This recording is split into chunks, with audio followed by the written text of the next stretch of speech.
Assalamualaikum warahmatullahi wabarakatuh. Pada kesempatan kali ini, saya akan menceritakan sebuah kisah tentang gadis 10 tahun yang bernama Ica menyelamatkan seekor bayi harimau yang nantinya akan mengubah cara pandangmu tentang alam. Inilah kisah selengkapnya.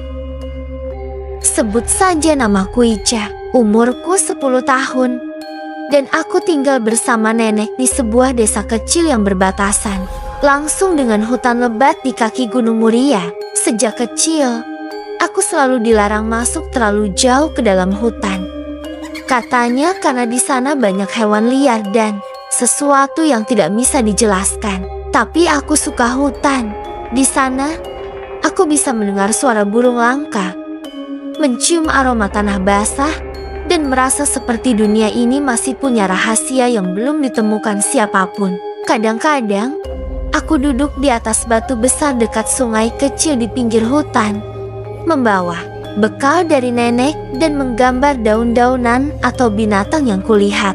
Pagi itu, matahari baru setengah muncul saat aku pergi ke sungai seperti biasa. Embun masih menempel di ujung daun, dan suara serangga belum terlalu riuh.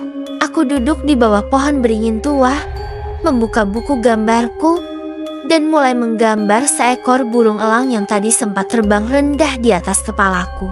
Tiba-tiba, mio, mio, aku mengangkat kepala. Itu bukan suara kucing. Suaranya lebih serak, lebih berat, dan anehnya seperti memanggil. Jantungku berdetak cepat. Suara itu datang dari semak-semak di seberang sungai. Aku berdiri, melangkah pelan-pelan mendekat. Rasa penasaran mengalahkan rasa takutku. Halo, panggilku pelan. Tidak ada jawaban. Tapi suara itu terdengar lagi, lebih lirih, seperti suara minta tolong. Aku menyeberang sungai kecil itu. Celana panjangku basah sampai lutut. Begitu aku membuka semak-semak tinggi itu, aku membeku. Di sana ada seekor anak harimau. Matanya besar, bulunya belang hitam dan oranye, tapi tubuhnya kotor dan terluka. Satu kaki belakangnya terjerat sulur tanaman berduri. Dia mengeong pelan, seolah tahu aku manusia, tapi tidak menyeramkan. Aku tidak takut. Bahkan saat pandangan kami bertemu, aku justru merasa seperti melihat teman lama yang tersesat. Sesh, aku nggak akan menyakitimu, bisikku sambil perlahan-lahan mendekat dan berlutut di tanah basah. Tanpa sadar, aku menyentuh tubuhnya, hangat, lembut, dan entah kenapa hatiku terasa aneh, seperti tersambung. Hari itu adalah pertama kalinya aku menyentuh bayi harimau, tapi aku tidak tahu bahwa dari balik semak di balik pohon besar itu ada sepasang mata emas yang mengawasi kami sejak tadi. Aku merinding, entah kenapa bulu kuduku berdiri, dan udara tiba-tiba terasa lebih dingin. Tapi saat aku menoleh ke belakang, tak ada siapa-siapa, hanya pohon-pohon tinggi dan suara dedaunan yang bergesek pelan. Bayi harimau itu masih di dekatku, meringkuk dengan napas pendek. Luka di kakinya membuatku sedih. Aku harus menolongnya. Aku membuka tas kecilku, mengambil sapu tangan dan botol air minum. Pelan-pelan, aku membersihkan lukanya. Ia meringis, tapi tak berusaha mencakar atau menggigitku. Anehnya, dia malah bersandar ke pahaku seolah merasa aman. Kamu pasti jauh dari ibumu ya, bisikku sambil mengelus bulunya yang mulai dingin karena embun pagi. Aku menamai dia Bintik, karena di dekat matanya ada 2 totol hitam kecil seperti tahi lalat. Saat aku mengangkat kepalaku, matahari mulai menyinari sela-sela pepohonan. Aku tahu sebentar lagi nenek akan mencari, tapi aku juga tahu kalau aku tinggalkan Bintik di sini, dia tidak akan bertahan. Maaf ya, aku harus bawa kamu pulang, kataku sambil menggendongnya hati-hati. Langkah kakiku masih ragu. Baru beberapa meter berjalan, tiba-tiba, suara geraman itu menggema pelan dari kejauhan. Dalam dan berat, Suaranya seperti bergulung dari balik pepohonan. Aku membeku, jantungku berdegup semakin cepat. Aku menoleh, tapi tak melihat apa-apa. Tapi aku tahu, instingku berkata, itu ibunya, induk harimau. Aku menunduk ke arah Bintik, dan ia juga mendongak. Sorot matanya tiba-tiba jeti penuh waspada. Geraman itu muncul lagi lebih dekat. Tanpa pikir panjang, aku lari. Aku peluk tubuh Bintik erat-erat sambil berlari menyusuri sungai kecil, lalu mendaki tanah licin menuju jalan kecil menuju desa. Bayang-bayang besar sempat melintas cepat di belakangku. Aku tak tahu itu nyata atau bayangan rasa takutku. Sampai akhirnya aku sampai di halaman rumah nenek dengan napas memburu dan keringat dingin. Bintik masih kugendong dan tubuhnya menggigil. Nenek keluar dari dapur dan menjerit kecil. Ica, astaga, kamu bawa apa itu? Aku menunduk. Ini anak harimau. Nek, aku nemu di hutan. Dia terluka. Aku nggak tega ninggalin dia. Dan saat nenek menatapku dengan wajah khawatir, aku tak tahu harus menjelaskan bagaimana rasanya ketika aku merasa ada seekor makhluk buas yang entah kenapa tidak menyerangku, hanya mengawasiku, seperti sedang menilai apakah aku pantas menyentuh anaknya. Kalimat itu terus terngiang di kepalaku. Bahkan saat nenek membersihkan luka di kaki Bintik dengan ramuan tradisional, aku duduk di lantai dapur, memeluk lutut, sambil sesekali mengintip ke arah makhluk kecil berbulu belang itu. Dia tidur dengan tenang di atas kain hangat.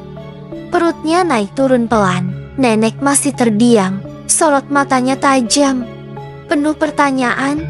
Tapi ia menahan diri untuk tidak memarahiku. Mungkin karena melihat ketakutan yang belum pergi dari wajahku. Kamu tahu itu anak harimau kan? Cah, kalau induknya cari, bisa bahaya. Aku mengangguk pelan, tapi justru itulah yang membuat hatiku semakin kacau. Kenapa induknya tidak menyerangku? Kenapa hanya mengawasi dari jauh? Aku yakin sekali ada semacam komunikasi yang terjadi. Bukan dengan kata-kata, tapi dengan rasa. Seolah si induk tahu bahwa aku tidak berniat jahat. Malam itu, aku tidak bisa tidur. Bintik tidur di dalam kardus bekas dengan selimut kecil di dalamnya. Aku duduk di jendela kamar, memandang gelapnya hutan dari kejauhan. Angin malam membawa suara-suara asing seperti langkah kaki, atau mungkin bayangan pikiranku saja. Tiba-tiba, anjing tetangga menggonggong keras. Aku membeku, hatiku mencelos. Lalu suara itu datang lagi. Tapi kali ini lebih dekat. Dari balik semak di belakang rumah. Aku segera keluar kamar dan turun diam-diam ke halaman. Nenek sudah tidur dengan langkah pelan. Aku mengendap ke belakang rumah, dan di sanalah aku melihatnya. Seekor harimau betina raksasa. Bulu lorengnya tampak menyatu dengan bayangan malam. Mata emasnya bersinar lembut di bawah cahaya bulan. Ia tidak mengaum, tidak menggertak, hanya menatapku. Seperti kemarin, aku berdiri kaku. Tubuhku menggigil, tapi anehnya tidak ada rasa ingin lari. Lalu aku melihat matanya melirik ke arah jendela kamar, ke tempat Bintik tidur. Aku beranikan diri berbisik, aku cuma mau bantu dia, jangan khawatir. Dan anehnya, saat aku selesai bicara, si induk harimau mengedipkan satu mata, lalu berbalik dan berjalan perlahan kembali ke dalam gelap.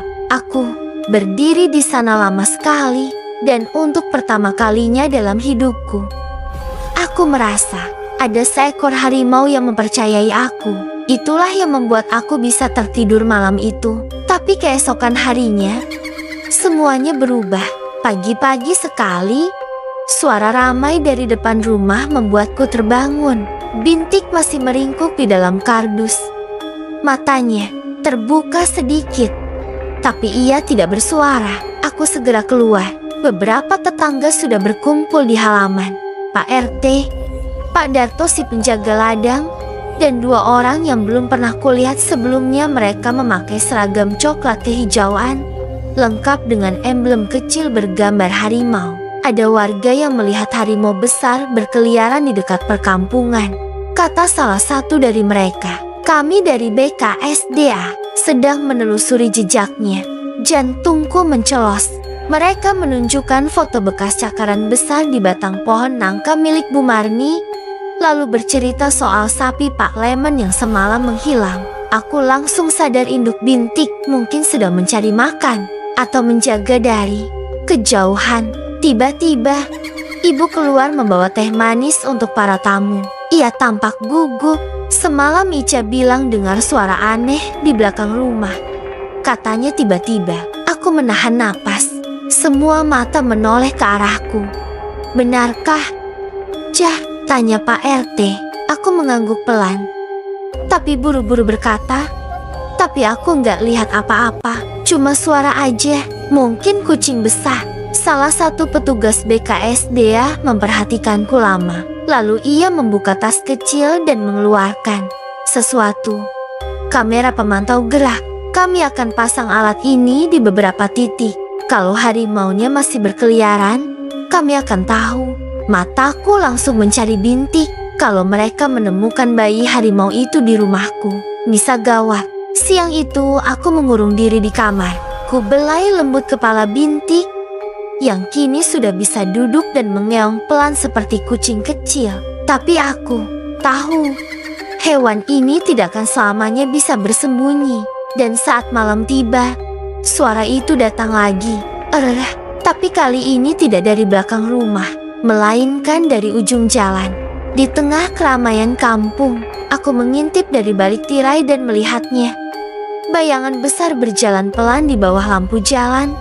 Tubuhnya menjulang dan lorengnya berkilau seperti bayangan nyala api. Dan aku sadar, induk harimau itu sedang mencariku. Aku tak berani bergerak dari balik tirai. Mataku terpaku pada siluet besar di ujung jalan. Tepat di bawah lampu yang berkedip-kedip, ia berdiri diam. Seperti tahu aku sedang mengamatinya dari balik jendela. Lalu, matanya menatap langsung ke arahku. Bukan sekadar menatap biasa. Tatapan itu dalam, tenang, tapi juga penuh makna. Seolah ia tahu bahwa aku seorang anak kecil adalah orang yang membawa anaknya, tapi bukan untuk mencelakainya, melainkan untuk menyelamatkan. Aku mundur pelan. Napasku memburu. Di dalam kamar, Bintik mulai menggeliat dan mengeong kecil. Mungkin merasa gelisah karena kehadiran ibunya yang begitu dekat. Tenang, Bintik, aku gak akan biarkan siapapun memisahkan kalian. Bisikku, suaraku nyaris gemetar. Malam itu, aku tak tidur. Aku duduk di samping jendela, berjaga, menatap pekatnya malam. Berjaga-jaga kalau induk harimau itu mendekat ke rumahku. Tapi ia tak pernah melangkah lebih dekat dari batas lampu jalan. Pagi harinya, suasana kampung berubah drastis. Seluruh warga dikumpulkan oleh Pak RT dan petugas BKSDA. Mereka memasang spanduk besar di balai kampung. Hati-hati, harimau berkeliaran. Jangan keluar malam-malam. Anak-anak dilarang main ke sungai. Orang-orang menutup kandang ayam dan sapi lebih rapat dari biasanya. Ada yang mulai menyiapkan jerat. Ada pula yang bisik-bisik tentang mengusir harimau itu. Dengan cara apapun, hatiku makin tidak tenang. Petugas BKSDA juga datang lagi ke rumahku. Kali ini mereka bertanya lebih serius. Ijah, kamu yakin gak lihat apa-apa malam itu? Aku menelan ludah. Ya yakin. Tapi salah satu dari mereka, seorang pria bernama Pak Roni, terus memandangi ruang dalam rumah. Tatapannya sempat berhenti di kardus tempat Bintik biasa bersembunyi. Setelah mereka pergi, aku tahu aku harus bertindak. Malamnya, dengan tangan gemetar dan hati berdebar, aku membuka kardus. Bintik menatapku dengan mata bulat kecilnya. Kita nggak bisa terus sembunyi. Bintik, kataku pelan. Kalau kita tetap di sini, mereka akan menemukanmu dan mereka akan memisahkan kalian. Aku tidak tahu harus kemana, tapi aku tahu satu hal. Aku harus mencari induknya, mengembalikan Bintik ke pelukan yang benar. sebelum manusia lain mencelakai mereka berdua. Dan malam itu juga, diam-diam, aku membawa Bintik keluar dari rumah ke arah hutan, sendirian, diiringi suara jangkrik dan cahaya bulan yang menyusup di sela-sela pepohonan. Langkah kakiku gemetar di tanah becek. Ranting-ranting kering patah di bawah sandal jepitku. Sesekali aku menoleh ke belakang, memastikan tak ada yang mengikuti. Bintik mengeong lirih dari dalam jaketku. Suaranya seperti memanggil. Hati kecilku berbisik, kita sudah dekat. Aku menuruni jalan setapak ke arah sungai kecil. Tempat pertama kali aku menemukan Bintik. Akar pohon-pohon besar menjulur seperti tangan raksasa yang siap menggenggamku. Bayangan dedaunan bergerak seperti sosok-sosok asing. Lalu, sebuah suara pelan terdengar dari semak belukar. Gemerisik, lalu hening. Aku berhenti. Bintik mendongak, matanya mengarah ke kegelapan. Ia mengeluarkan suara lirih, seperti mengenali sesuatu. Dan dalam hitungan detik, sosok itu muncul dari balik semak gelap. Ia keluar perlahan, besar, agung, tubuhnya berotot, dengan bulu jingga bergaris hitam yang tampak bersinar terkena cahaya rembulan. Matanya menatapku bukan dengan amarah, tapi kehati-hatian, seolah ia tak percaya apa yang sedang ia lihat. Induk harimau itu berdiri tak jauh dariku. Jantungku berhenti berdetak untuk sesaat. Tubuhku kaku, tapi aku tahu ini adalah satu-satunya saat di mana aku harus berani, bukan untukku, tapi untuk mereka. Dengan pelan, aku menurunkan resleting jaketku. Bintik menyembul keluar, lalu melompat dari pelukanku. Bintik, tapi aku tak sempat menghentikannya. Anak harimau itu berlari kecil menuju sosok besar itu dan mengeong. Induknya langsung mendekap Bintik dengan kepala dan dagunya, mengendus lalu menjilatinya dengan lembut. Gerakan itu begitu alami dan menyentuh. Tak ada raungan, tak ada amukan, hanya pelukan seekor ibu yang akhirnya menemukan anaknya. Aku berdiri membeku. Air mataku mengalir tanpa aku sadari. Tapi saat aku hendak mundur perlahan, induk harimau itu mendongak, menatapku lagi. Dan untuk pertama kalinya, ia melangkah mendekat. 1 langkah, 2 langkah. Tubuhku gemetar hebat. Tapi anehnya, aku tidak merasa takut seperti sebelumnya. Saat jarak kami tinggal 3 langkah, harimau itu berhenti. Ia hanya menundukkan kepala, entah itu tanda terima kasih atau pengakuan. Lalu ia berbalik, menggendong Bintik di mulutnya, dan menghilang masuk ke dalam hutan. Aku terdiam cukup lama, sampai suara burung malam dan angin yang menggoyangkan daun membawaku kembali sadar. Aku tahu, malam ini aku telah melakukan sesuatu yang besar. Tapi aku juga tahu, semuanya belum berakhir. Karena keesokan harinya, ketika aku pulang ke rumah dan membuka pintu depan, orang-orang desa sudah berkumpul di halaman, termasuk petugas BKSDA. Aku membeku di ambang pintu. Wajah-wajah yang kukenal sejak kecil kini menatapku penuh tanya dan curiga. Ibu berdiri di tengah kerumunan, tampak gugup, wajahnya pucat, tangannya terus meremas ujung kain dasternya. Pak Kardi, kepala dusun, melangkah mendekat. "Ica, kamu dari mana semalam?" Suaranya pelan tapi tajam. Aku menelan ludah.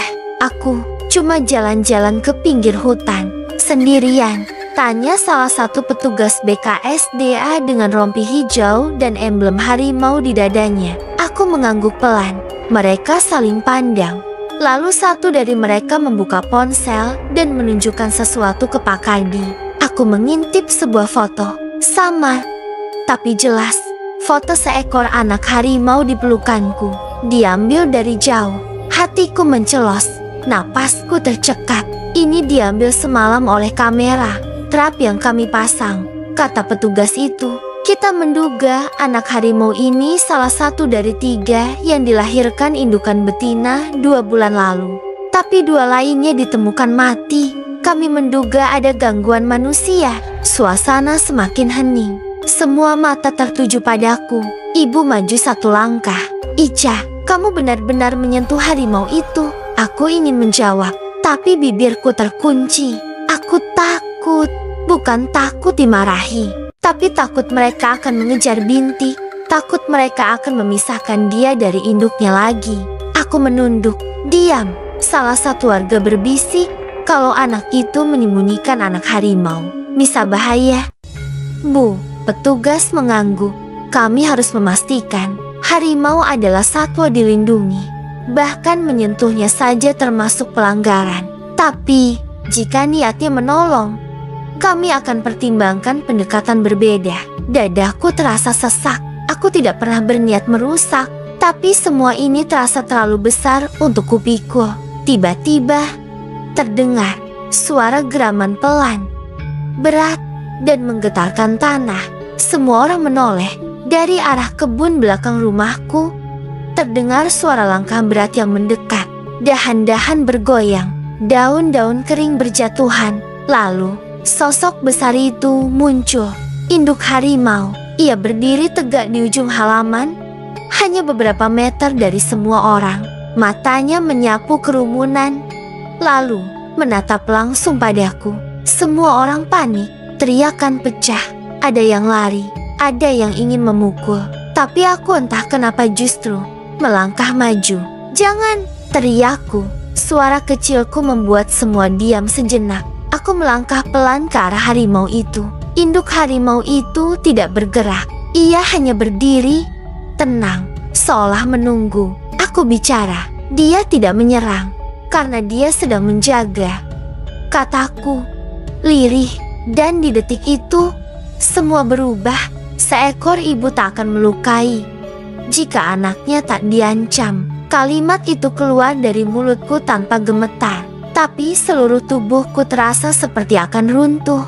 Semua mata kini berpindah dari harimau ke arahku. Ibu menutup mulutnya. Beberapa warga masih menahan napas. Suara jangkrik pun seakan berhenti. Induk harimau itu tidak menyerang. Ia hanya menatapku, lalu duduk perlahan. Ekornya melambai lembut, seperti menegaskan ia memang tak datang untuk menerkam, melainkan mengawasi. Tapi ketakutan orang-orang tak semudah itu padam. Dia harus ditembak bius sekarang juga, seru salah satu warga, menunjuk tajam ke arah makhluk agung itu. Petugas BKSDA maju cepat, melindungi area di sekeliling harimau. Tidak, harimau ini tidak agresif. Kita tak boleh membuat keputusan gegabah. Warga lain ikut berseru. Kalau dia sampai menyerang anak-anak nanti gimana? Ini bukan kebun binatang. Aku ingin menjawab, tapi suara mereka terlalu banyak, terlalu keras. Satu demi satu, mereka mulai mengeluarkan argumen. Bahkan Pak Kardi yang biasanya tenang pun tampak goyah. Anak ini, katanya menunjuk padaku, sudah membuat binatang itu merasa punya tempat di desa. Kalau dia datang lagi besok atau minggu depan, lalu membawa anaknya, siapa yang tanggung jawab? Aku melangkah maju. Kali ini aku bicara lebih lantang. Saya tanggung jawab. Tapi jangan salahkan mereka. Induk harimau itu tidak akan kesini kalau bukan karena aku. Semua terdiam. Aku menelan ludah. Lalu jujur, aku menemukannya waktu dia terluka dan sendirian. Anaknya hampir mati. Aku cuma ingin menolong. Aku nggak tahu ternyata itu membuat semuanya kacau. Induk harimau menggeram pelan, seolah menenangkanku. Lalu dari balik kerumunan, suara baru muncul, lembut tapi tegas. Aku tahu perasaanmu. Cah, itu suara Pak Salim, mantan kepala dusun. Kakek tua yang dulunya pemburu tapi berhenti setelah hampir diterkam harimau di masa mudanya. Ia berjalan pelan dengan tongkatnya, matanya tajam menatap binatang itu. Harimau ini bukan datang untuk berburu. Dia datang karena utangnya pada anak ini. Karena dia diselamatkan. Pak Salim menatap warga satu persatu. Dulu aku hampir mati diterkam. Tapi aku juga tahu mereka hanya menyerang kalau merasa anaknya diganggu. Dan Dan dari cara dia duduk sekarang, kita tahu siapa yang dia percayai. Semua mulai bimbang. Bahkan petugas BKSDA tak langsung mengambil keputusan. Tapi ketakutan tetap ada. Dan di tengah kebingungan itu, seekor anak kecil dari kerumunan tiba-tiba lari menjatuhkan roti yang dibawanya. Roti itu menggelinding sampai ke kaki harimau. Semua menahan napas. Induk harimau berdiri, tubuhnya tegap, besar, dan liar. Tapi alih-alih menyerang, ia mengambil roti itu dengan mulutnya, lalu menunduk dan meletakkannya di tanah. Perlahan, ia mundur masuk ke hutan. 1 langkah, 2 langkah, lalu menghilang. Warga terdiam, tak ada suara. Aku tak bisa menahan air mataku. Dia memilih pergi agar aku tak disalahkan. Tapi aku tahu ini belum akhir segalanya, karena saat malam datang dan angin dingin menyelinap lewat celah jendela. Aku mendengar suara lembut dari jauh. Suara bintik memanggilku. Malam itu aku terjaga. Angin malam menyusup dari celah jendela kayu kamarku, membawa suara lirih dari kejauhan, seperti rintihan atau bisikan yang hanya bisa ku dengar di dalam hati. Aku bangkit pelan-pelan dari tempat tidur. Ibu masih tertidur di sampingku. Pelukannya mengendur karena lelah seharian menghadapi warga yang resah. Aku mengenakan jaket, menyambar senter kecil, dan mengendap keluar. Di luar, langit diselimuti kabut tipis. Pohon-pohon di pinggir desa tampak seperti bayangan hantu yang sedang berbisik. "Cah, sini!" Suara itu tak terdengar di telinga, tapi terasa di dadaku. Aku tahu suara itu. Bintik, bayi harimau yang dulu ku gendong. Ku basuh lukanya dan ku peluk saat ia menggigil ketakutan. Tanpa sadar, kakiku melangkah mengikuti suara hati itu menuju batas hutan. Setiap semak, setiap pohon, seolah mengenaliku. Tidak ada rasa takut, hanya kerinduan. Dan di sana, di balik pohon beringin tua, aku melihat 2 pasang mata kuning bersinar. Induk harimau dan Bintik. Tubuh kecil Bintik sudah lebih besar, tapi ia masih mengenaliku. Ia menggesekkan kepalanya ke kakiku seperti kucing manja, lalu mengeluarkan suara lemah seperti ingin bercerita banyak. Aku duduk bersila di tanah. "Kenapa kalian datang lagi?" bisikku. Induk harimau duduk tenang di seberangku. Lalu dari balik semak, muncullah seekor harimau lain. Besar, tapi lemah dan pincang. Tubuhnya luka, nafasnya berat. Aku terpaku. Seekor jantan. Mungkin ayah Bintik. Induk harimau menggeram pelan, lalu mendorong kepala harimau jantan itu agar duduk. Aku baru sadar. Mereka datang bukan untuk tinggal, tapi meminta tolong. Aku harus bantu dia, tanyaku ragu. Bintik mengangguk pelan, seolah mengerti. Aku bisa merasakan gelisahnya. Tapi bagaimana aku bisa membantu harimau sebesar itu? Dan bagaimana aku bisa membawa manusia lain tanpa membahayakan semuanya? Tiba-tiba, suara daun terinjak terdengar di belakangku. Aku membalik badan cepat dan melihat Pak Salim berdiri di sana, memegang lampu Petromax. Napasnya berat. "Cah, kamu memang seperti ibumu dulu," katanya sambil melangkah perlahan ke arahku. Tahu kapan harus mendengarkan suara hutan, bukan hanya suara manusia. Aku tercengang. "Ibu." Pak Salim tersenyum kecil. Dia dulu juga pernah menyelamatkan seekor kijang putih di tempat ini. "Sekarang aku tahu kamu mewarisi hati yang sama." Aku terdiam. Malam itu, di antara suara jangkrik dan napas berat seekor harimau jantan, aku dan Pak Salim mulai mencari cara untuk menyelamatkan satu lagi nyawa tanpa harus kehilangan yang lainnya. Itulah janji diam-diam yang kubuat malam itu bersama Pak Salim. Di hadapan 3 harimau hutan yang mempercayakan hidup mereka padaku, seorang anak berusia 10 tahun yang bahkan masih takut gelap. Pagi harinya, saat matahari baru menyembul malu-malu di balik pegunungan, Aku dan Pak Salim sudah berada di rumahnya. Ia membuka sebuah peti tua yang tertutup kain hitam. Di dalamnya ada botol-botol kaca berisi ramuan, balutan herbal kering, dan alat-alat sederhana dari kayu dan bambu. Ini milik ibumu, kata Pak Salim sambil menyodorkan botol berisi cairan. Kehijauan padaku. Dia belajar dari dukun hutan terakhir yang pernah tinggal di sini. Aku menatap ramuan itu, hangat, seperti ada nyawa di dalamnya. Ibu, siapa sebenarnya ibu? Aku hanya tahu beliau lembut, penyabar, dan suka bercerita tentang hutan. Tapi malam itu, dari mulut Pak Salim, aku mendengar sesuatu yang mengubah cara pandangku selamanya. Ibumu dulu dikenal sebagai penjaga hening, katanya pelan. Ia bisa mendengar suara binatang, memahami bahasa pohon, dan membaca isyarat angin. Tapi setelah ayahmu hilang di hutan, ia memilih diam, menyembunyikan semuanya. Aku tercekat.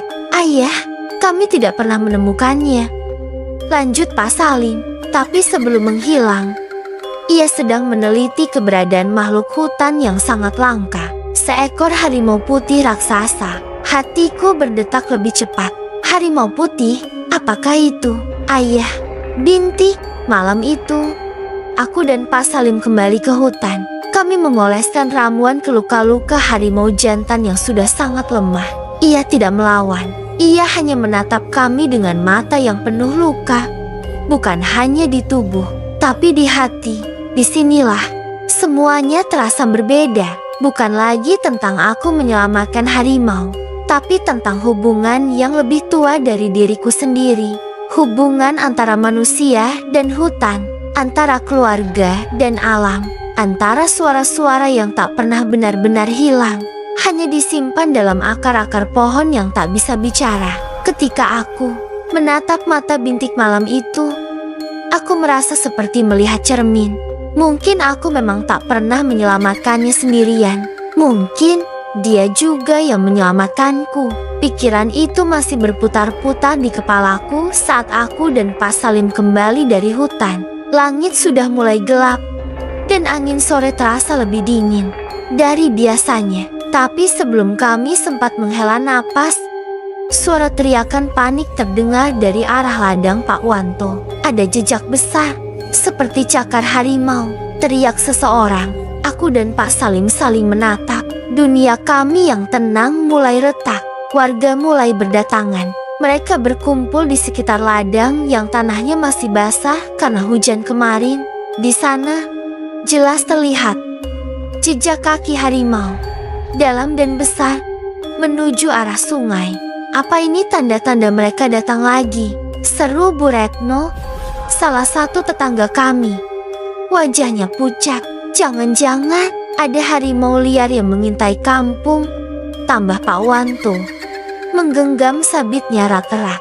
Aku mundur pelan, tanganku gemetar. Mereka akan tahu tentang bintik, tentang induknya, tentang semuanya. Malamnya, ibu memanggilku ke dapur. Ia duduk sambil menatap keluar jendela. Matanya penuh tanya. Kamu sudah sering ke hutan? Ya, Cah, tanyanya lembut tapi tegas. Aku menunduk. Iya, Bu. Dengan Pak Salim, tanyanya lagi. Kali ini nadanya sedikit bergetar. Aku mengangguk. Hening, hanya suara jangkrik terdengar. Lalu, ibu berdiri, membuka lemari tua, dan mengeluarkan sebuah kotak kecil. Di dalamnya ada foto lama foto seorang pria muda berdiri di depan hutan, mengenakan kalung berbandul gigi harimau. Itu ayahmu, kata ibu perlahan. Dia bukan hilang. Dia memilih tetap tinggal di hutan bersama mereka. Aku menatap foto itu lama. Mataku panas. Ayah, di hutan bersama mereka. Ibu menatapku. Kalau kamu sudah melihat mereka, Ica, kamu pasti mengerti kenapa ayahmu tak pernah kembali. Aku mengangguk pelan. Aku mengerti, karena aku pun mulai merasakannya. Ada ikatan yang tak bisa dijelaskan. Bukan sekadar antara manusia dan binatang, tapi antara hati dan panggilan jiwa yang lebih tua dari waktu. Malam itu, aku duduk di depan rumah sambil memandangi bintang. Di kejauhan, samar, aku mendengar raungan panjang, bukan mengancam, tapi seolah memanggil. Dan saat aku memejamkan mata, aku tahu aku harus pergi lebih dalam ke hutan, bukan untuk melindungi mereka, tapi untuk menemukan diriku sendiri. Pagi-pagi sekali, sebelum ayam jantan sempat berkokok, aku sudah berdiri di tepi hutan, membawa ransel kecil berisi air minum, roti, senter, dan foto ayah. Angin pagi membawa aroma dedaunan basah dan tanah yang baru diguyur embun. Tapi ada sesuatu yang lain, aroma yang familiar bau bintik. Langkahku menembus semak dan batang-batang besar, melewati jalan setapak yang jarang dilalui. Suara burung dan ranting yang patah di kejauhan membuat jantungku berdetak cepat. Tapi aku terus berjalan, seolah kakiku tahu kemana harus melangkah. Aku mengikuti jejak yang sama, jejak yang lebih besar dari milik bintik. Sepertinya itu milik induknya. Hingga aku sampai di sebuah tempat yang belum pernah aku lihat sebelumnya. Pohon-pohon di sini lebih tinggi. Akarnya menjulur seperti tangan yang menggenggam tanah. Di tengahnya ada sebuah batu besar berlumut, dan di atasnya kalung dari gigi harimau. Seperti di foto ayah, dadaku serasa sesak. Tempat ini, bisikku, tempat ayah dulu. Aku duduk di bawah pohon, memandangi kalung itu. Lalu suara ranting patah terdengar di belakangku. Aku berbalik cepat, tubuhku kaku. Seekor harimau muncul dari semak, tapi bukan bintik dan bukan induknya. Harimau ini memiliki tatapan yang berbeda, tidak liar, tidak mengancam, tapi mengenaliku. Langkahnya pelan mendekat. Aku hampir tak bisa bernapas. Tapi entah kenapa, aku tidak takut. Justru terasa seperti rindu. Lalu, dari balik semak lain, terdengar suara langkah manusia. Bukan pasaling, bukan warga kampung. Aku menahan napas saat sosok itu muncul. Seorang pria, berambut panjang, kumal. Tapi wajahnya, air mataku jatuh sebelum sempat aku bicara. Ayah. Pria itu menatapku lama, seolah mencoba mengenali wajah kecil di depannya. Lalu dia tersenyum pelan. Matanya berkaca-kaca. "Ica, kamu mirip ibumu." Aku berlari memeluknya. Harimau itu mendekat, duduk tenang di samping kami, seperti penjaga setia. Dalam pelukan itu, semua pertanyaan seolah mendapat jawabannya. Tentang ayah, tentang harimau, tentang ikatan antara manusia dan alam yang tidak pernah terputus. Aku sudah menemukannya, bukan hanya ayah, tapi diriku sendiri.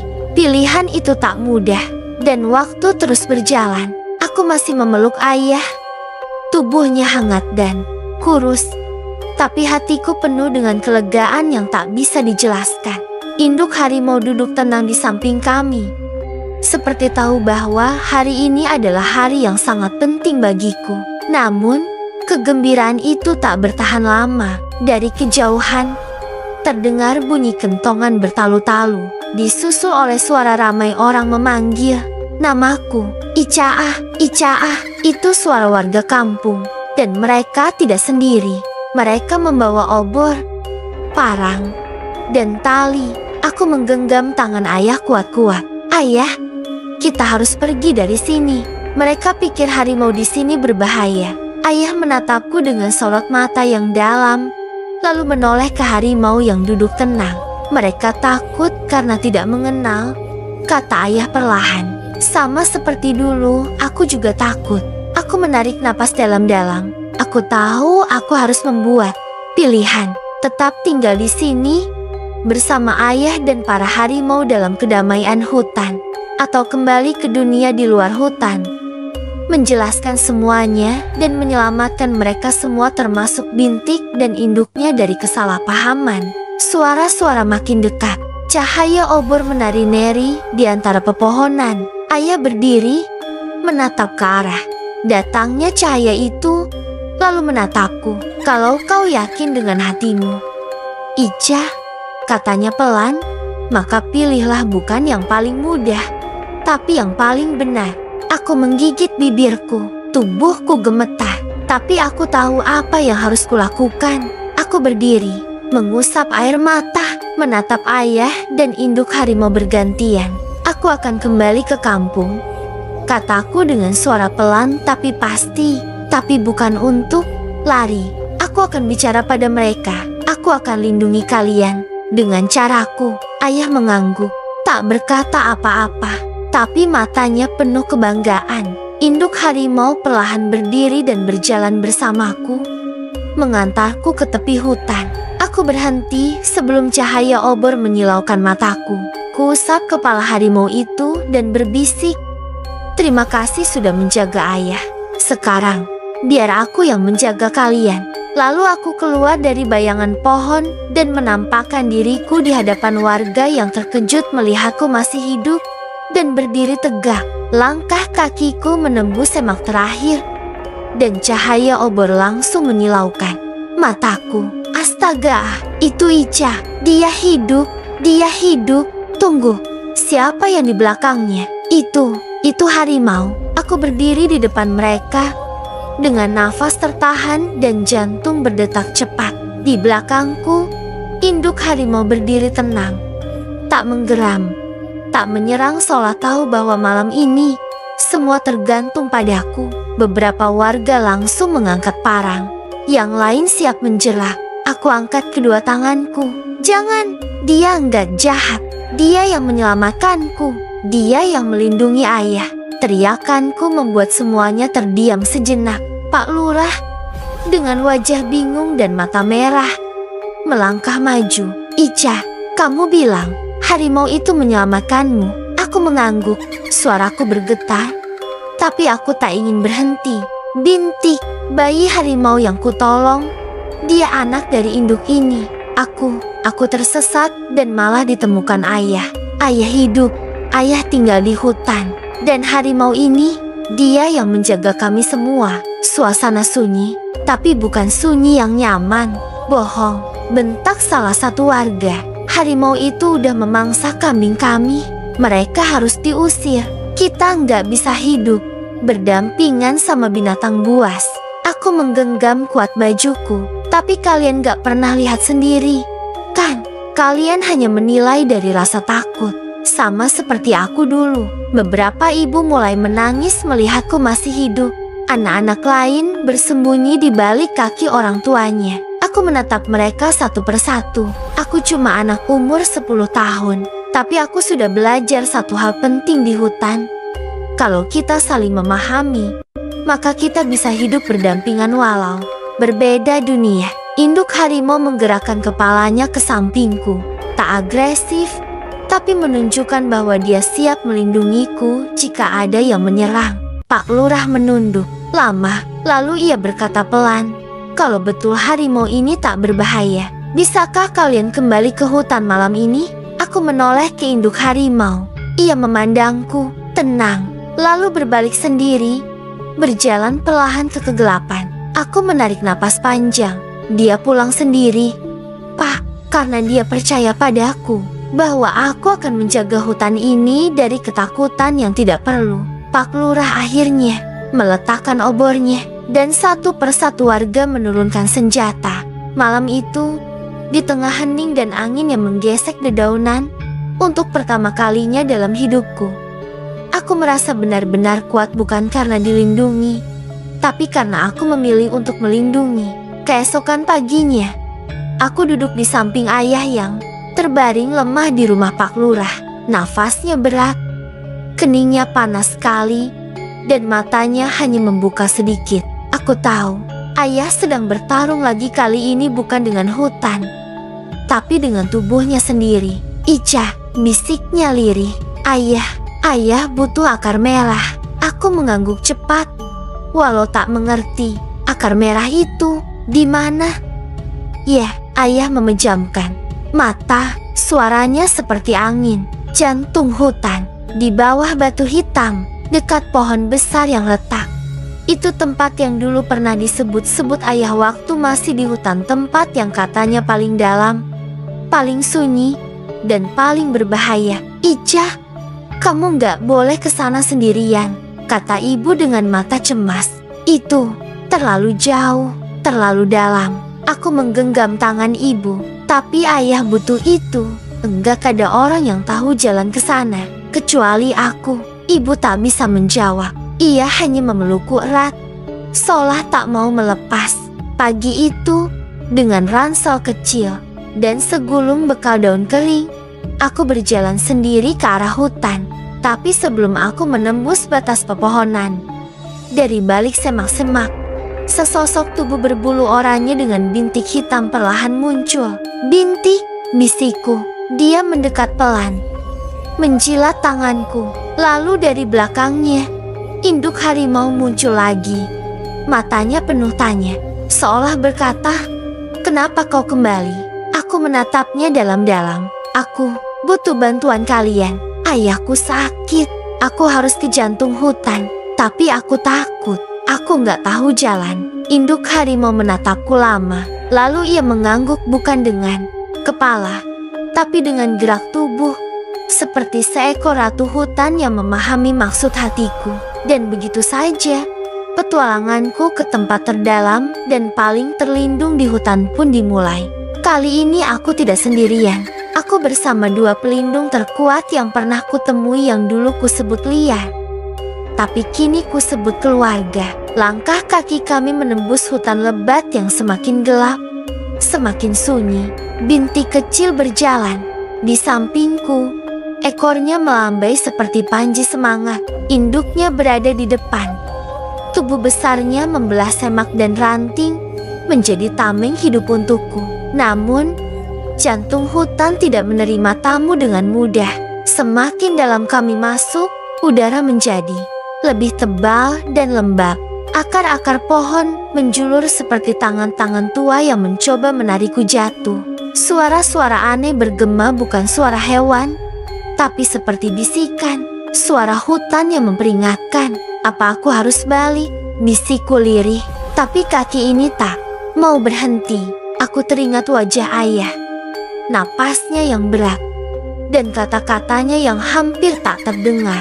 Akar merah di bawah batu hitam, dekat pohon besar yang retak. Setelah berjam-jam berjalan, kami tiba di tempat yang membuat jantungku nyaris berhenti. Sebuah dataran sepi, dengan satu pohon raksasa yang tubuhnya retak seperti disambar petir. Di bawahnya ada batu hitam, besar dan bundar, seolah menanti seseorang menggali rahasia yang dikandungnya. Tapi begitu aku melangkah mendekat, bintik menggeram. Induknya berdiri tegak. Bulu-bulunya berdiri seperti sengaja dibuat menakutkan. Aku menoleh dan ada sepasang mata mengintai dari balik gelap. Sesuatu sedang mengawasi kami. Aku menggenggam kalung kecil di leherku, kalung dari kulit kayu yang ayah buat waktu aku ulang tahun ke-9. "Ayah, bantu Ica, tolong jaga Ica," bisikku nyaris tak terdengar. Lalu, seperti keajaiban, induk harimau mengeluarkan raungan panjang yang menggema ke seluruh penjuru hutan. Mata yang tadi mengintai menghilang. Aku tak tahu apa itu. Aku tak ingin tahu. Yang aku tahu, aku harus segera menemukan akar merah. Dengan tangan gemetar, aku menggeser batu hitam itu sedikit demi sedikit, dan di bawahnya ada akar berwarna merah terang, menjuntai seperti pembuluh darah hutan. Wujudnya aneh, tapi wangi kayunya membuatku tenang. Aku menemukannya, bisikku. Hampir tak percaya ayah akan sembuh. Tapi belum sempat aku mengambil akar itu, tanah di bawah kakiku bergetar. Sesuatu bergerak di bawah kami. Hutan belum selesai mengujiku. Aku menjerit pelan ketika retakan itu menjalar cepat ke sekelilingku, membentuk lingkaran seperti perangkap. Batu hitam tempat akar merah tumbuh mulai miring, dan tanah di bawahnya bergoyang seperti akan runtuh ke perut bumi. Aku nggak bisa kehilangan ini. Aku nggak boleh pulang tanpa membawa harapan untuk ayah, kataku sambil menggenggam akar merah itu erat-erat.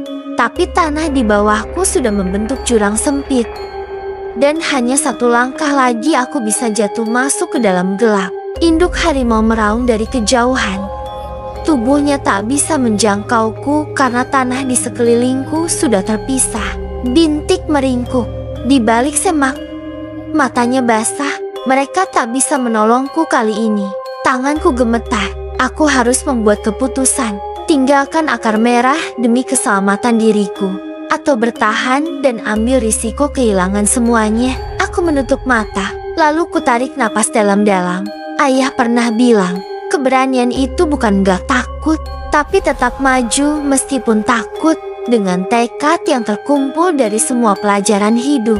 Selama ini aku merangkak perlahan, satu tangan menggenggam akar, satu tangan lagi berusaha meraih dahan kecil di dekat jurang. Tanah mulai runtuh di bawah kakiku. Batu hitam menggelinding ke dalam lubang. Aku terjatuh tapi tangan kiriku sempat menangkap akar pohon retak itu. Aku tergantung di tepi jurang, akar merah di genggaman, dan semangat ayah di dadaku. Icea, aku membayangkan suara ibu memanggilku di rumah saat pulang sekolah dengan baju kotor tapi hati penuh tawa. Itu memberiku kekuatan. Dengan seluruh tenaga, aku menarik tubuhku ke atas. Tanah licin, tangan perih, tapi sedikit demi sedikit aku berhasil kembali naik. Nafasku sesak, bajuku robek, tapi aku selamat. Dan akar merah itu masih kugenggam. Induk harimau menyambutku dengan gesekan lembut di lenganku. Bintik menjilat pipiku. Aku menangis bukan karena sakit, tapi karena bahagia. Aku berhasil. Ayah akan sembuh. Langit senja mulai berubah jingga. Tapi perjalanan belum selesai. Sekarang kami harus pulang, dan hutan masih menyimpan ujian terakhir. Aku berjalan tertatih melewati akar-akar pohon besar yang menjulur seperti tangan-tangan tua yang menjaga rahasia. Bintik terus di sisiku, sesekali menoleh ke belakang, seolah memastikan bahwa tak ada yang mengikuti kami. Induk harimau berjalan lebih dulu, namun langkahnya mulai melambat saat kami tiba di sebuah padang rumput luas yang anehnya sunyi, tak ada suara burung, jangkrik, bahkan angin pun terasa membeku di situ. Tiba-tiba, rumput di depan kami bergoyang pelan, bukan karena angin. Sosok itu muncul dari balik kabut tipis. Seekor harimau putih raksasa dengan mata hijau menyala. Tubuhnya 2 kali lipat dari induk harimau. Kukunya seperti bilah perak, dan setiap langkahnya menimbulkan getaran lembut di tanah. Aku menahan napas. Induk harimau menunduk dalam-dalam, dan Bintik mengeong pelan. Tubuhnya gemetar. Aku berdiri diam di antara mereka, memeluk akar merah erat-erat. Tak tahu apakah harimau putih itu akan menyerang atau menyelamatkan. Sosok besar itu mendekat. Matanya menatapku tajam, dalam, seolah bisa membaca semua yang ada di hatiku. Aku bisa merasakan nadiku di telinga. Aku ingin bicara, tapi suaraku hilang ditelan ketakutan. Lalu harimau putih itu bersuara, bukan dengan mulutnya, tapi langsung di dalam kepalaku. Anak manusia, kau telah melindungi satu jiwa hutan. Kini kau bagian dari kami. Aku terkejut. Aku menoleh ke induk harimau yang tampak takjub. Aku cuma ingin menyelamatkan ayah, ucapku pelan, nyaris tanpa suara. Harimau putih itu mengangkat kepalanya, dan langit di atas kami seolah merespons langit hingga berubah menjadi keemasan. Dan cahaya lembut jatuh tepat di akar merah di tanganku. Maka pulanglah, pembawa harapan.